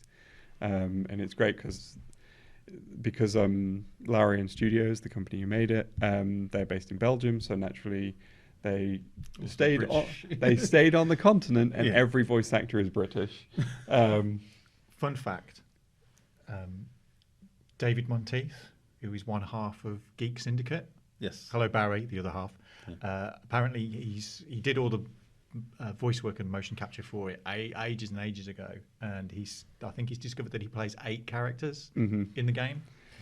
So you have to listen out for David's voice and see if he's in there. So so we know somebody tangentially who's in Baldurs Gate 3. But yeah, and it's a really good voice cast. I don't necessarily know many of the actors. I think they're sort of smaller actors and stuff, but they're all really great performances. And I've also heard the narrator. She put out a selection of outtake reels that she collected together of like her just kind of like losing her mind in the booth and like trying to read out all these complex fantasy names and just like losing her mind. Just like, at one point she's just like, "This name has 4 apostrophes in it. What are you doing? How do you say this?" And at one point just like turns the romance options into like a phone line where it's like, "To romance Shadowheart, press 1. To romance Will, press 2. I mean, because I suppose some people are their only ever experience of D&D is possibly going to be the Honor Amongst Thieves movie or Stranger Things, which would be the 2 most popular thing to get people into D&D. Yes. Do you think this is accessible enough that you can get away with jumping in? Probably not. Like, it's not really good at explaining the D&D mechanics all that well. It just kind of throws them at you and then just kind of goes figure it out. Got to roll it now. So I've seen one viral video where somebody's walking down the street and a squirrel comes and bites them on the foot, and they roll 20 by accident, and what that means is they kick the squirrel into a tree and kill it. Well, there was like one quest where I was sort of like save scumming it because I was writing something for work off the back of it, and just kind of trying everything to see what it was. And it's basically like there's a quest where you find a gnome tied to a windmill. Basically, a bunch of goblins have just tied him up there and turned the windmill on because they find it funny, and you can free him. And you can get obviously it's very easy to get rid of the goblins because they're basically just very skittish and like just one attack on the leader and they're like, "Oh no, I'm sorry, we'll go." But then when it comes to turning the windmill off, there are 2 levers. One of them is the brake lever, which obviously stops the windmill. The other one is the release the brake lever, which does the opposite. And that scene is one of the funniest things because it just speeds up rapidly and it just shows him just flying through the air and landing like in the middle of a village somewhere across the valley. And then it cuts to like one of the goblins who's like run off, but he's just like, oh man, he's really taken flight and everything. And just he didn't. He's like, even he's amazed that you did that. It's like, so you can be a bit of a bastard. oh yeah, like it absolutely kind of lets you play. Again, it's because it's come from D&D. It kind of lets you play it how you want, and you know, most of the D&D sessions I've played have been absolutely chaotic anyway, and there's a lot of that chaotic energy here, and I'm very glad that it's here. So yeah, I'm enjoying it. I'm not super far into it, but like I think I might be approaching Act 2, but I'm really enjoying it so far. So if you've got any interest at all in D&D, worth Yeah, your investment. definitely. Awesome, thank you. Sam, how about yourself? What's your One Geek Thing? Possibly stretching the geek thing a little bit, but it's what I've got, so I'm going to say it.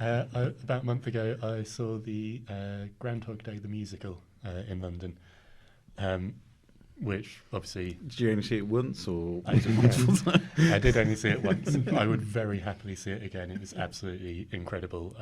I think it's only on for about another week at time of recording, but if you are able to see it, or if it comes out again or goes on tour, I heartily recommend it. So when you explained it to me that it was a Groundhog Day musical, I was like, how? How is this going to work? So it's the way it's sort of presented is it works very similarly to the film. Really, it's written by the same. The script is by the same person as wrote the film. All the songs are by Tim Minchin. So really witty, funny songs. It's very cleverly staged. So you sort of have him waking up in his bed every morning. There'll be certain kind of beats of what goes on in the day that are enough to make you recognise that it's repeating the same day, but it doesn't ever feel repetitive to the extent that it becomes boring. There's certain moments where, for example, he sort of, through just good stage trickery, you'll sort of see him go off one side of the stage and then a second later wake up in his bed in the middle of the stage. That sort of thing. There's one song in particular where there's basically a big kind of car chase. It's a brilliant song. The concept of the song is he goes to a bar, laments to a couple of barflies in there. You can't possibly understand what I'm going through, guys. Every day it's exactly the same. There's nothing I can do to change anything. And these barflies launch into this brilliant song about basically being alcoholic and... Every day's the same. Yeah, exactly. But it kind of goes into... They all decide there's no consequences to what they're doing, so they might as well get really drunk and go on this, go on this big bender in their car, and they have this car chase that's not projected. It's portrayed on the stage, and it's a car going through with buildings zipping past, but it's all done by just kind of puppetry and people moving things around. I can't describe it in a way that does it justice without spoiling things, but it's well worth a watch. Sounds better than the other musical that you saw recently, which was Tarantino, the musical. It's definitely better than the Tarantino musical or experience or whatever that was called. Yeah. It's had a bit of a difficult history as well, I think, Groundhog Day, because it had its first West End run about 7 years ago. Really, really successful, won loads of awards. Then a bit later on they went to Broadway, and then that got cut short, I think, because of COVID. So it hasn't had as big an audience. It still feels like a relatively unknown thing, despite the fact it's had a huge amount of critical acclaim. There's quite a few of these nostalgia musicals which are kind of deserved. There's that one, there's the Back to the Future one, there's been a few others, I think, recently, where they're lifting an old kind of franchise and bringing it back together. Yeah, but this feels special. As an example of how good it is, my parents see a lot of musicals. My mum's absolutely obsessed with them. She's seen Hamilton, I would guess, about 20 times now. Very often takes my dad along as well. He's less into it, but still does generally enjoy them. Dad will say now Groundhog Day is his favourite musical ever. It's up there for Mum as well. It's just incredibly good. So yeah, I would hope at some point it's going to get another, either a permanent fixture or semi-permanent in the West End, or it will go on tour. Either way, if you get a chance, absolutely go and watch it. It's brilliant. Awesome. Thank you. Keith, how about yourself? I'm going to surprise you, because you'll think it's one thing, but it's completely something else. So those fine folks at 2000 AD are doing a good job at the moment of putting out things that I wish they'd put out when I was 9, 10, 11, whatever it is, in the 1970s. So they announced a thing very recently that I'm thinking, why is it taking you so long to do this? So they've actually launched a range of patches. So these are iron-on patches. So you know, if you're not particularly good at sewing, you can just iron them onto your various bits and pieces. I'm going to sew these on because I don't trust the iron-on thing. But they've released a kind of initial range which features patch designs from Rogue Trooper, Judge Dredd. I thought you was going to give it to guess them then. I was Can you guess that one? Well, that's Rogue Trooper, of course. That's the GI symbol. So this one will get you. This one is the Increased Leisure Citizen. Oh, so that feels like it should be a Mega City badge. No. Dante? No. Oh god. It's a very old Alan Moore series. That's from Halo Jones. Oh. So I think that's the only Halo Jones one, and then obviously there's a Mega City one there. So there's some, but so if you kind of like that's the GI one, so that's the Road Trooper one, but they have a Naught one as well. If you're one of these crazy people who like to be the baddies. But the Strontium Dog one is really nice. There's one from Nemesis, but again that's a Termite one, so it's kind of like it's the baddies, and I'm not so I like having the good guys. Although some people might say that the good guys in Mega City 1, the Justice Department, aren't quite the good guys. I was going to say, but we'll kind of like. But I think there's about 10 designs in the range as well, and they've got some Sniper Elite ones on there. They've got into this thing, but yeah, it's like the idea of being able to adorn your jacket or bags with patches from 2000 AD. I'm just like, this is great. They've done that a long, long time ago. Yeah. I don't know why. I mean, they're starting to increase their range of T-shirts. So I've got I think I bought this about a year ago. So this is the 2000 AD logo from when I first started buying it. So this is the original, and they've got the various iterations in T-shirts, and they've got doing a load of T-shirts and things now. So it's kind of like, it's one of those things that I still kind of like go, the visual aesthetics of 2000 AD and the design work that's gone into that over the years, and I'm still You've got some of Britain's most famous comic book artists. Yeah, so I'm still picking up the Apex editions. So I'd recently had the Kevin O'Neill one, which had come. I'd ordered that. That's a work of art, and it's a great shame we've lost Kevin in recent times. And there's a second Mike McMahon edition coming out, which will focus on his Slain artwork, which is really good. But I'm like thinking, you've got to stop putting these out because I've only got so much money. And when Marvel are putting out ROM and Micronauts omnibuses and stuff, it's like, oh my god, Nostalgia and Comics just keep going, do you want this one now? It's like, yes, I do, but I don't know. But the patch is brilliant, and I just think, it's one of those things that I just think everybody's got room in their lives for a patch. So it's going to go on the jacket? Or stick it on your jacket. These are going on my bag. Just because I don't wear my jackets often enough, and my bag's kind of round all the time. So because it's going on my bag, I'll be sewing these on just so they're a bit more what's it. But if you're not very good at sewing, just iron them on. Iron on patches, man. Like every kid wants these. So if you're thinking there's a certain holiday coming up soon that everybody celebrates at the end of the year, most people celebrate. Perfect stocking filler. They're under a tenner. you know, so you could get You're get talking about everybody- Halloween, Keith. No, you could. Well, you could do Halloween. You could. You could. Yeah, I was gonna say, it's just going to return for our you could- Christmas special. You could patch yourself up for Halloween as well.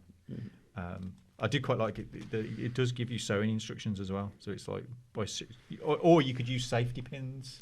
I hadn't noticed that before. You could attach this by using safety pins. I don't know if that's probably a good idea. It's nice to see Rogue Trooper getting some love. It's one of those franchises that I think 2000 occasionally forget they have. Well, I mean, it's still quite annoying that Duncan Jones has been attached to a Rogue Trooper movie for a while now, and he kind of has alluded to that project is now moving forwards a little bit more. Yeah, because we're waiting for the Mega City 1 TV series. Yeah, I'm not quite sure what's happening with that. I think it's problematic. A lot of things of this nature. COVID happened, and television's kind of Writer strike, going through a weird thing and stuff as well. So it's a bit tricky to move these products forward. But 2000 AD is such a intrinsic part of the madness that took my life in a particular direction in terms of the crazy things that are going on. So it's quite nice, the idea that I can get out of things I wish I'd had when I was 10. Well, now you've got the money to buy them. Now I've got patches instead, which is quite good, and they're reasonably well priced, so it's quite good, and the quality's pretty solid. So if you like patches, get them. So just 2000ad.com. It'll be the 2000 AD web shop. Yeah, so just pop on there. Like I said, they've got some Sniper Elite designs as well. So if you're the kind of person that likes to pop a Nazi in the nuts, you can get a patch to celebrate the fact. Hey, a Nazi played by Charlie Brooker, because that was a thing once. But I need to get the Strontium Dog one, because the Strontium Dog one's really good, and I might put that one on a jacket because I can pretend that I'm a Strontium Dog then. As you do when you're in your 50s and you pretend to be a mutant with crazy powers. But then that's me.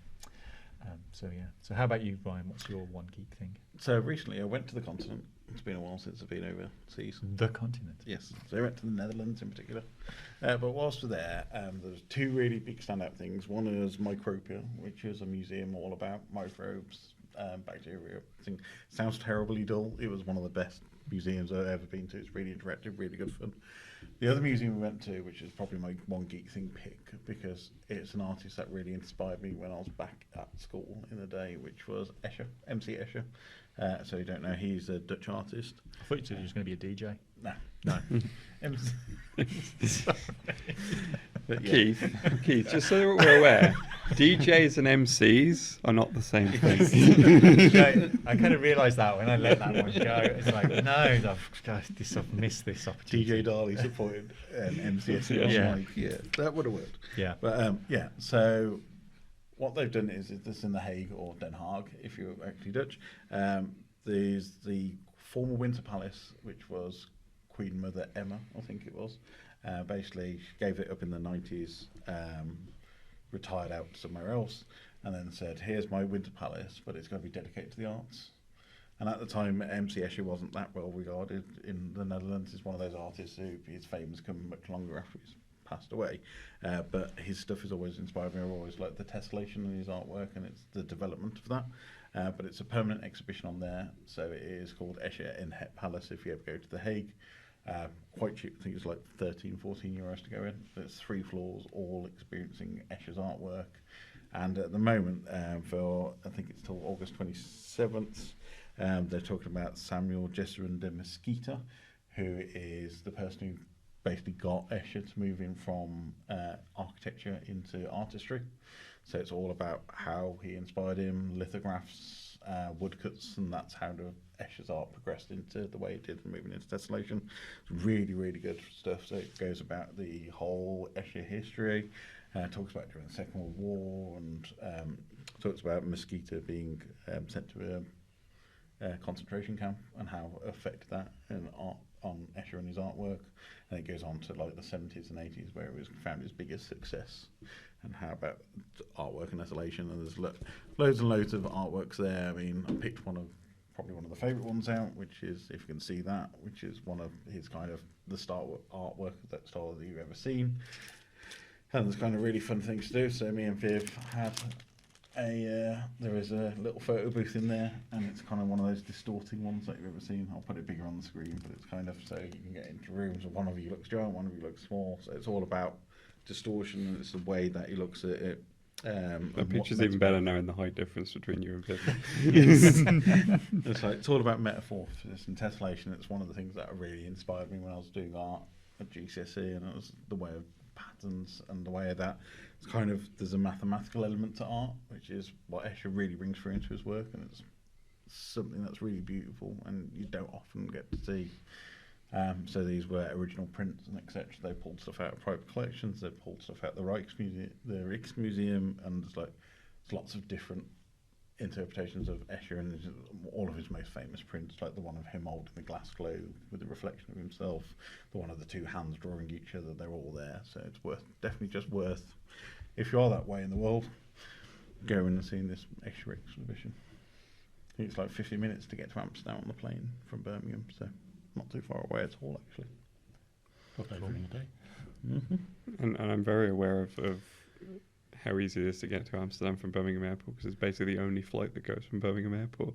Yeah, it's pretty much direct. Yeah. When trying to find flights for later this year, like Amsterdam just keeps going up. I'm like, no, I don't want to go in that direction. Thank you very much. Yeah, actually, I'm going to New York next month, and via Amsterdam. Yeah. Shocked story. It was like didn't know that was possible. Yeah, but really recommend it if you are over in The Hague for any reason. Go and look at it. Thank you for joining us on the Geeky Brummy Show this week. Lee, where can we find you online? You can find me on YouTube at Bob the Pet Ferret, where by the time this episode goes out, I will have a Smash Brothers retrospective, along with all the other videos that I've put up previously. You can find updates on that on Twitter at Bob the Pet Ferret. It is still Twitter. I refuse to call it anything else. You can find my personal Twitter at The Cheap Ferret as well. Awesome. And where can we find your writing? Oh, and yes, and you can also my day job is writing for Silicon Era, where I do news, review writing, guide writing, that sort of thing. So, awesome, thank you. Sam, how about yourself? You can find me on Twitter and Instagram at DragonSam89, I think, and or possibly at SDEdwards89. So Dragon Sam's at Twitter, SD Edwards is the Instagram. Thank you. Awesome, thank you. And Keith, how about yourself? Still on Twitter with the underscore for Hard Luck Hotel. Mm-hmm. I might try and change that now. I don't know if I can. But Hard Luck Hotel without probably the charge you underscore $8 for it. Yeah. On Threads. He'll steal it for himself at some point in the future. And then just more generally Wednesdays on the Geeky Brummy website, and taking over the Geeky Brummy socials with the comic picks of the week. Yep. Which you should all go and read, or just go to a comic shop and read something else. Good. And you can find me at Ryan Parrish on Twitter and Parrish.Ryan on Instagram, I think. But don't forget to go and follow Birmingham Anime Film Festival. That's at BAFF_UK on Twitters and the Instagrams and Threads, and Birmingham Anime Film Festival on Facebook for more updates, and the website will be coming soon. And don't forget Geeky Brummy at geekybrummy.com, Geeky Brummy on Twitter, Instagram, Facebook, Threads, Mastodon, Hive, though we haven't really posted on there since we set it up. But they're there anyway, just go and follow us. And Keith's Gaming Roundup Keith's Comic Roundup every Wednesday, and Lee's game releases every Friday. And YouTube. Which I'm in this week. Yes. If you've not recently, I'm on the star of a game. Mm-hmm. I did the motion capture for it a long time ago. So you've retired from doing the comics because you was in what was that comic series? It was Once and Future. Once and Future. Yeah, you was in that every week. It's quite busy. I love that the game is also got Future in the name of it, because it's called I Am Future. Yeah, I'm a bit of a one-trick pony in terms of when it comes to these things, really. Sorry. Cool. But so don't go YouTube. I think we've thrown up the Dial of Destiny review that we did recently. I faffed around with something involving American Psycho, and all three was Well, I'm also considering doing shorts for the Comic of the Week soon as well, so you'll have to let me know what you think of those. Yes. I'll do a quick short for the Comic of the Week. Yeah, but don't forget to do the like, subscribe, you know. Review, like, subscribe. Yeah. join a cult about us somewhere. I don't know what else you want to do. Go and watch us in IMAX with very loud noises. Yeah. Let off a small indoor firework in your house if you need to kind of like emulate that. Please do not let off indoor. We do not condone letting off indoor fireworks. For legal reasons, we do not advise letting off fireworks in your home. But you can wear pink if you want to wear pink. I mean, we are all Kenneth. I'd definitely prefer to be Alan. Sorry. Bye.